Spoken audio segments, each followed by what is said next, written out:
You know, most people think what they do or what they make is incidental, but we think there are small miracles happening all around us. All you have to do is slow down, turn down the road less traveled. So hang on while we educate you, inspire you, and entertain you as we stroll, if you will, off the beaten path.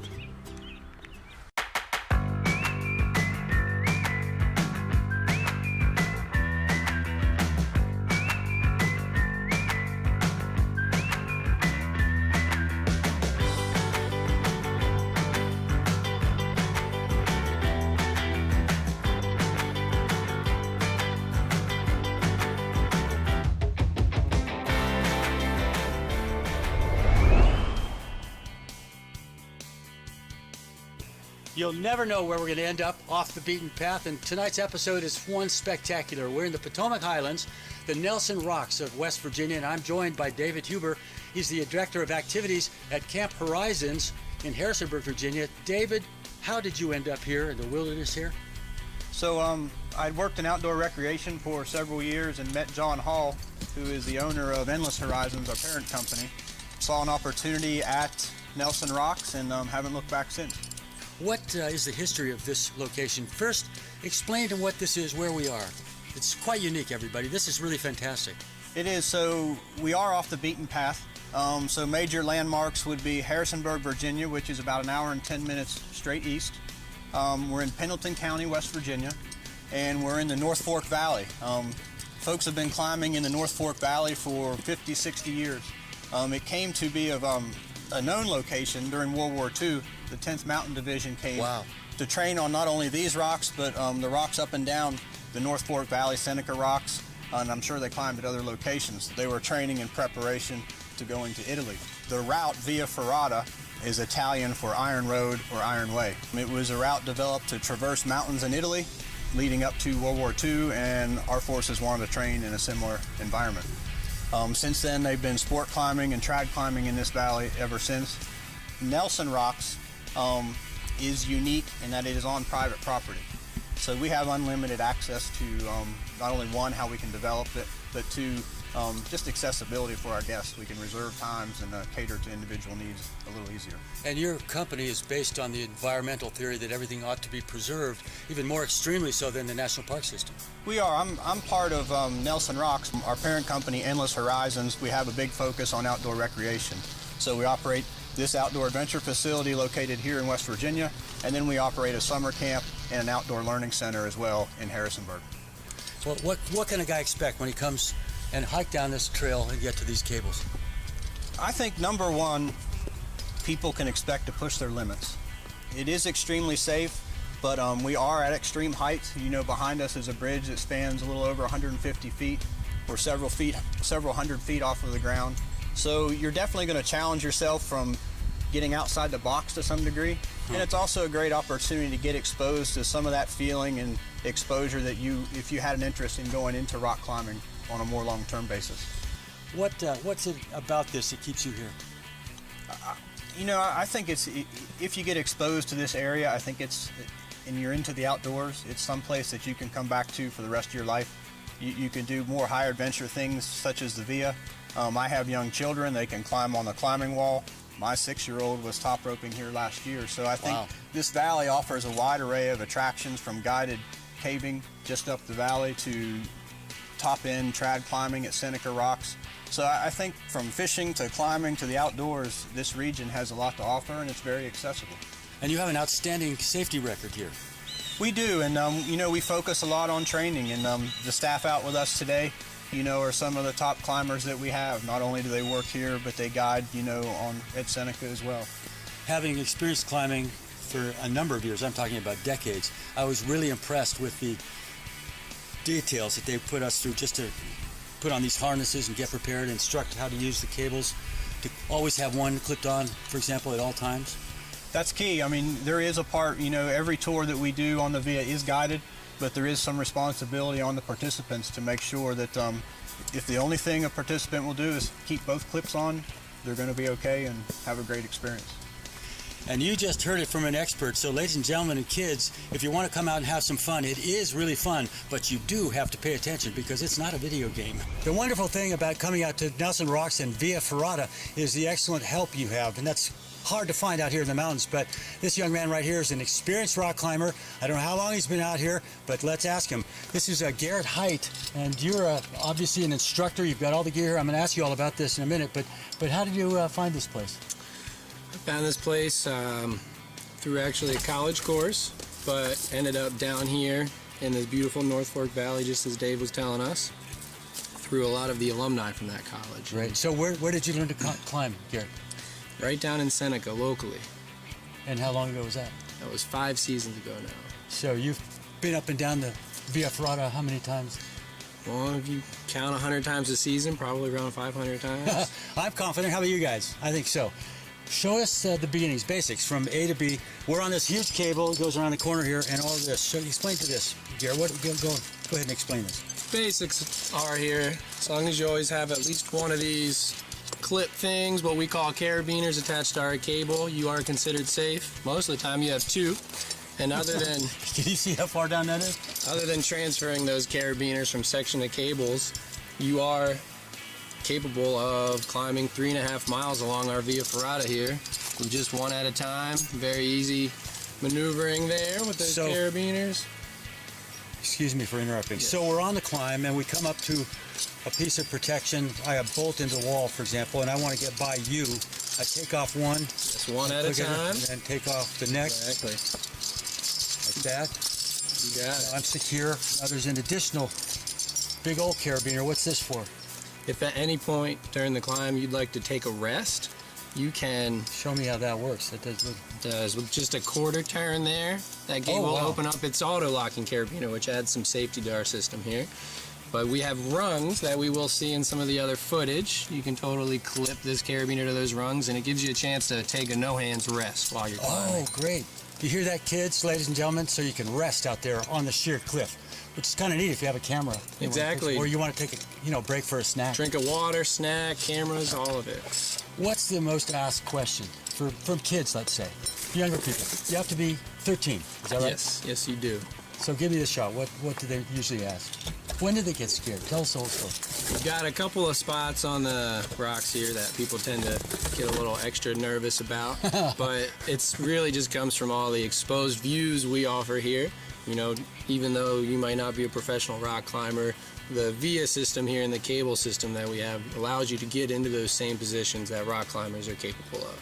And so once you do get into that, you kind of had no idea what was going to come up other than seeing some pictures that don't really do those views justice like it does being in those exposed sections. The fantastic thing about what you're offering is a 3D true life experience. This is not some of those goggles you put on to get the 3D experience. It's not that far away, and it's a real thing. So when do they get really fired up? Well, they get fired up mainly standing before that bridge you saw and some of the other footage we had. And we have a notch here that we might see later, but what it does is these fins here get very skinny in some sections, sometimes 3 feet wide. Explain fin. Fin, just a big old fin like... Yes, like the background there, Pete. Wow. That's one fin on the left, another fin on the right, and you go from the west face to the east face, one side to the other of that fin, allowing for a really exposed, dramatic view and feel because you do have 200 feet of exposure and air below your feet there. Well, this is a geologic formation, a syncline of some sort, and it looks like a combination of sandstone and limestone. It's pretty porous. It looks like good handholds. Yes, it's Tuscarora sandstone. Wow. And the white and gray rock you see mixed in there is forms of quartzite, which allow it to have been solidified and which also cause it to still be here today. The $5 question is, what do your parents think of you here? They do support my passion. It took them a little bit of time, but after they came out to visit, they do appreciate what I do and are happy that I enjoy it. What do you think when they called home and Garrett said, well, Mom, I'm going to graduate school at Nelson Rocks? What was the response to that? Don't ask for any more money. Oh, my goodness. What about your future? I think my future will always involve the outdoor recreation and some sort of guiding and instructing in the mountains. And at the moment, NROCC's here is totally fulfilling that for me. Well, God bless you for being one of the young people that's going to pursue something in that field so that the rest of us can come out here to these radical conditions and actually have a fun time and be cohesive enough to look around and have a good time and look at stuff, because it is scary. But totally doable, Pete. I like that.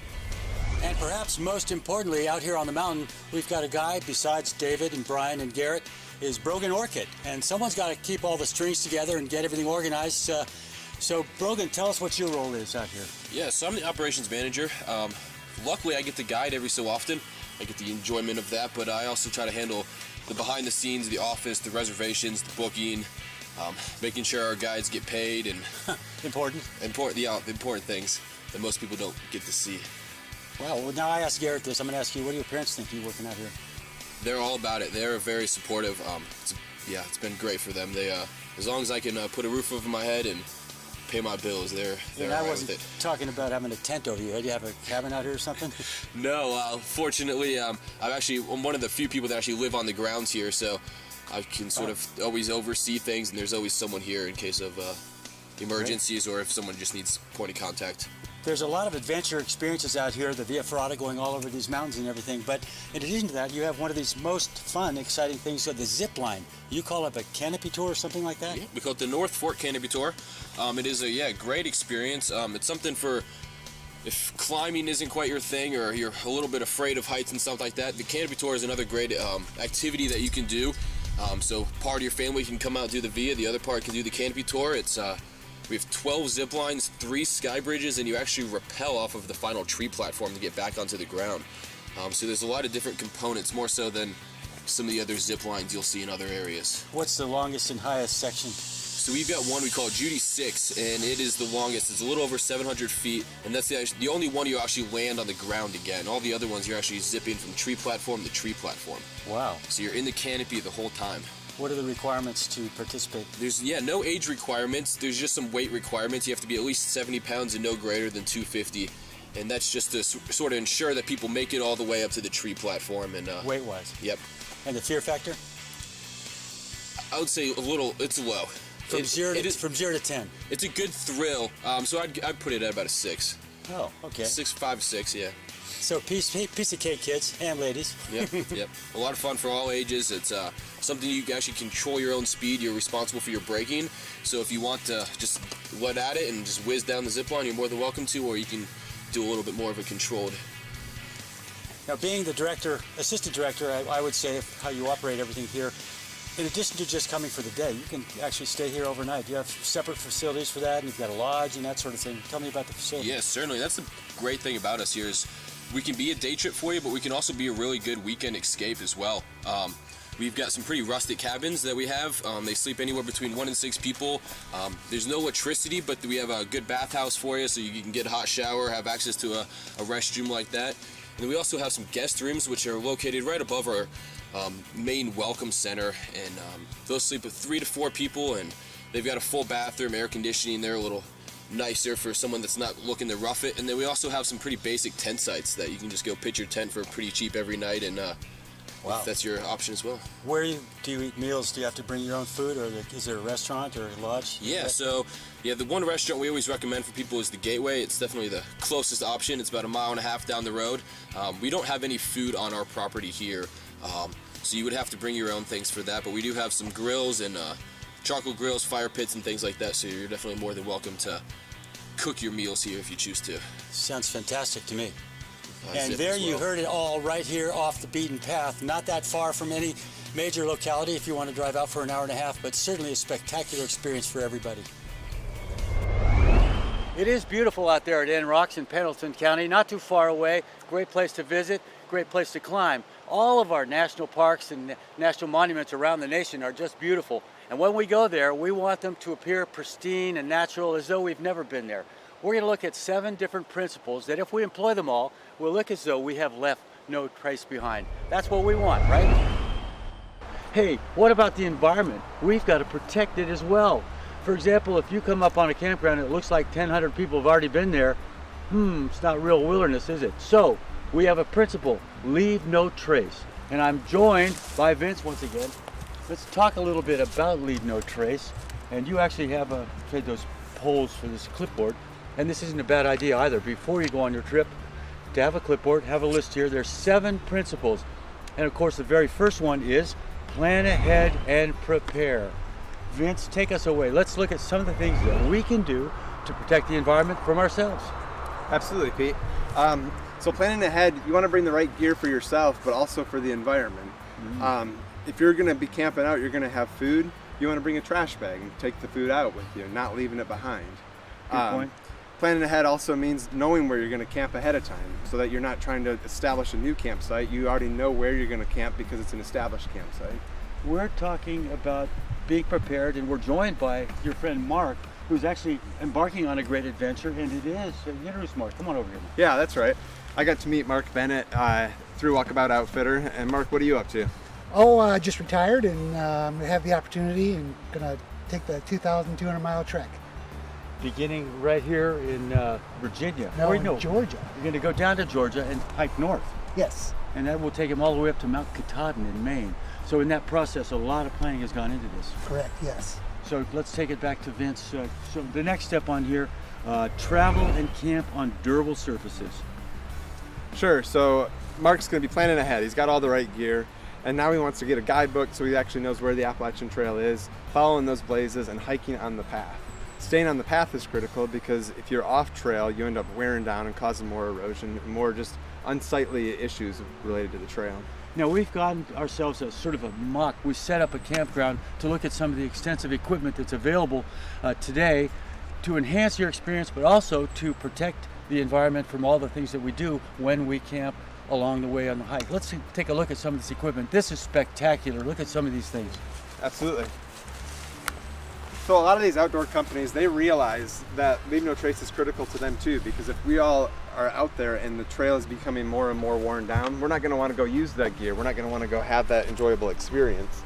So this is an example of Eagle Nest Outfitter. What you're seeing here is ProFly with a hammock and Helio straps. What's nice about this is you're off the ground, so you're having less impact on the ground itself. You attach it to 2 durable trees. You have an enjoyable night's sleep. This keeps you dry and blocks the wind.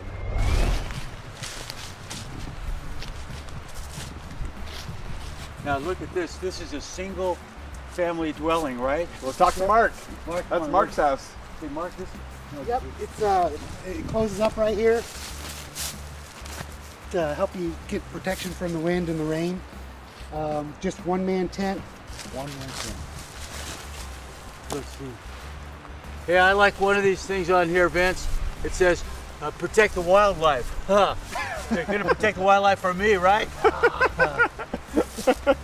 I like it. I like it. All right. So yeah, this has a little bit more impact on the environment than Vince's setup over there Because it's on the ground. because it is on the ground. But you'll notice where Mark picked. It's an established site already. He's not knocking down trees to do it. He's not hurting the terrain. This is great. Now, look at this backpack Mark is equipped. How much is this going to weigh when you're full and ready to Right go? now I'm at 30 pounds. I'll probably be That's up to 30 around, pounds. yeah, I'll be up to around 40 when I leave because I'm gonna have food and water.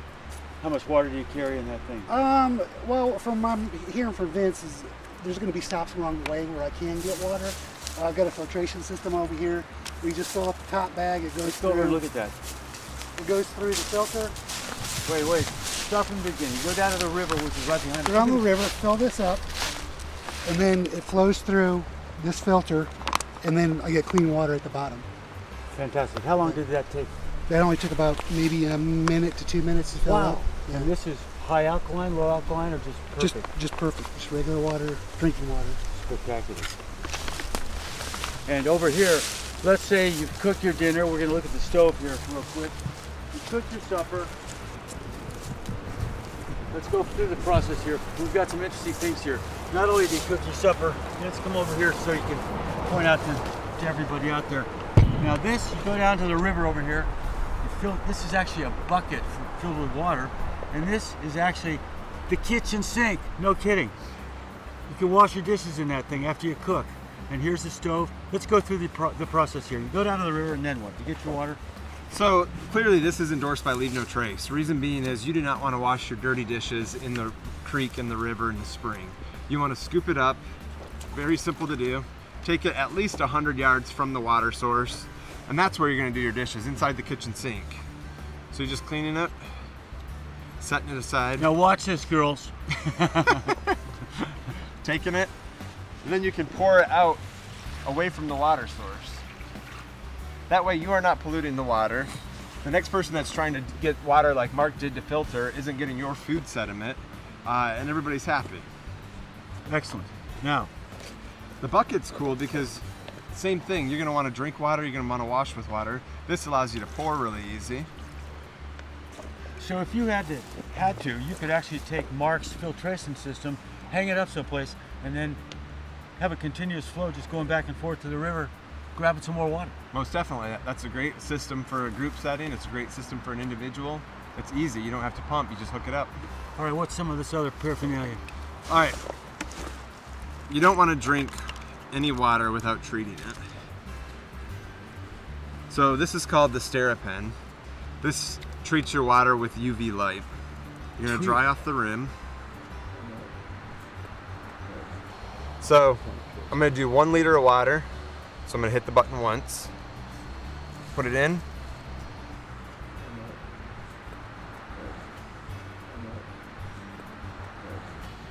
After 90 seconds, this will completely have sterilized the water with UV light. With that little mechanical device. That's right. That is fantastic. 90 seconds later, I'm drinking. Fantastic. Looks like you have a delicious meal here too. Yeah, this is just one example of what you could cook. Now, this is the stove, is that correct? Yes. It's a little propane thing. Leave No Trace likes this because instead of actually building a giant campfire and leaving all kinds of mess with burnt logs, and you'll see where all the dead trees have been burned and it just looks like a barren wasteland when people get done with it. This I'm going to cook off my stove. It's a personal stove. So it does say here, number 5 is minimize campfire impact. So in fact, you're not going to bother with the campfire at all here. On my through hike in 2011, I may have had about 5 fires the entire time. You just don't need to. It's less of an impact on the terrain.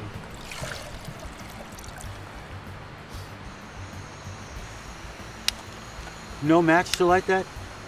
No match at all, it'll just spark. So is Mark going to be carrying matches on the Appalachian Trail?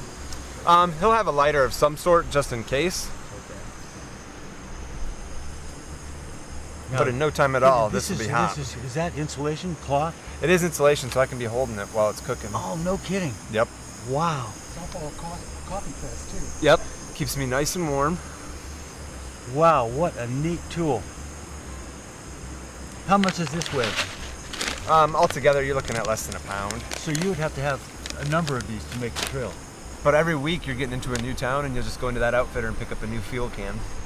Wow. That's lasting me about 7 to 10 days. This one little thing? That one little thing. Because it's not on that long. Look, it's almost already simmering. In this little brief time. So you can make your hot soup, your meals and everything. Coffee, oatmeal, the works. Would you ever, once every couple of days, use hot water to wash the dishes? Yeah, definitely. If it was a cold evening, I would just boil a little extra water and dump it in. Now, from finding the campsite, designating where you're going to go, and setting everything up, what kind of time period are you talking about? Oh, probably by the time you've selected your site, you can be sleeping within an hour if you wanted to.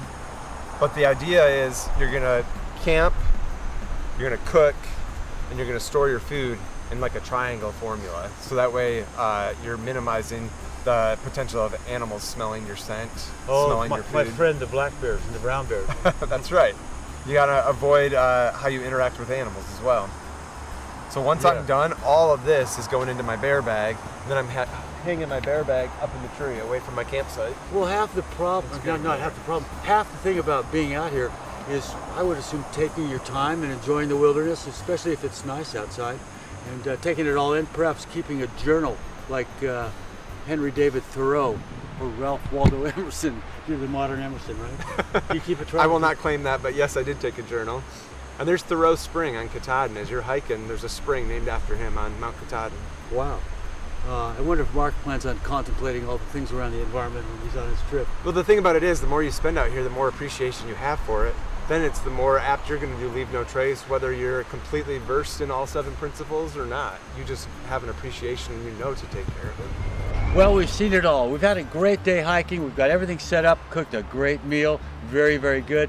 But, you know, it happens. Nature calls. And when it does, we've got to be careful about the wilderness and leaving no trace behind. How do you do that when nature calls, Vince? Your most critical piece of gear, your trowel. The trowel. The Now, trowel. how on earth does that come into play here? It's something called the cat hole, Pete. Ideally, if you're camping near a shelter, there'll be a privy, an outhouse of some sort. A privy, okay. Then that's all taken care of. But if you're backcountry camping, you still got to take care of every aspect of leave no trace. This is your cat hole digger. And where do you dig the cat hole? Away from the trail, away from water, away from people. You're going to dig it, you're going to do your business, you're going to cover it up. So nowhere near the hiking trail. Nowhere near the hiking trail, nowhere near sight, nowhere near where animals are going to come across it. That's why it's critical to dig a deep hole, bury it. And then put some leaves over it. Exactly. Leave no trace. Excellent.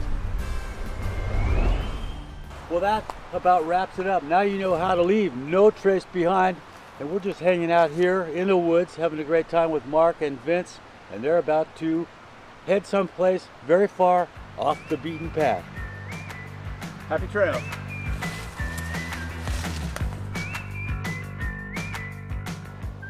Well, since we shot this episode, Mark has experienced the whole Appalachian Trail. It's called through hiking. He went all the way from Georgia to Maine without stopping. It took him a couple of months, and we sure hope, learning from these 7 different principles, that he left no trace behind. Until next time, stay off the beaten path.